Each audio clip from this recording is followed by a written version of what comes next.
Well, it would be the most valuable gift ever given to an American president. Trump is preparing to accept a luxury jumbo jet from the Qatari royal family that he can use as Air Force One before it's transferred to the Trump Presidential Library Foundation when he leaves office. The jet, it's worth $400 million. That's before modifications. The administration insists that they're following the law. I would never be one to turn down that kind of an offer. I mean, I could be a stupid person and say, no, we don't want a free, very expensive airplane. But I thought it was a great gesture. And I think it was a gesture because of the fact that we have helped and continue to. For more on the story that we first reported here on ABC News, our contributor and former senior CIA field operative Daryl Blocker.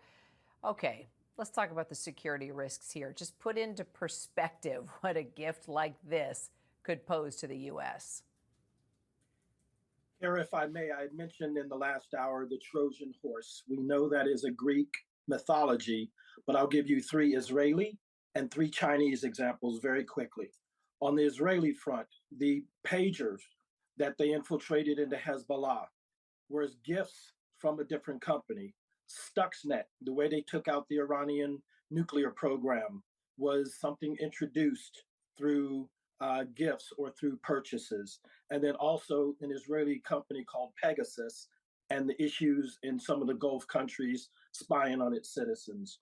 On the Chinese front, Huawei, TikTok, Confucius Institutes, all of these were gifts to universities, to companies, to individuals.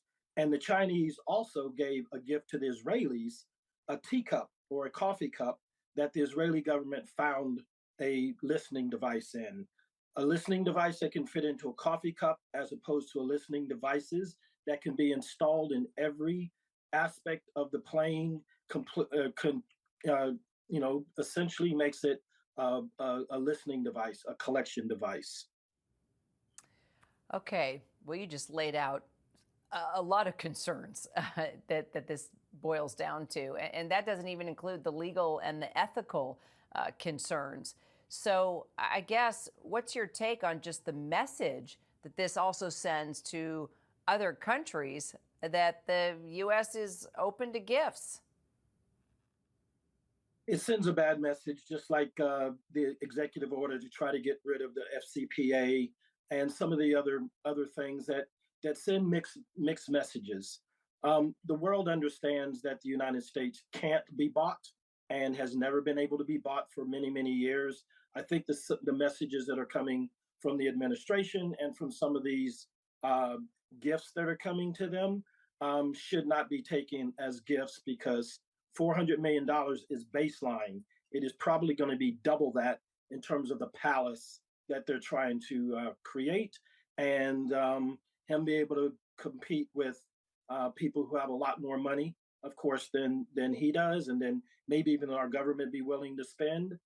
But it's not worth the counterintelligence and the intelligence implications that it might bring, that it will bring.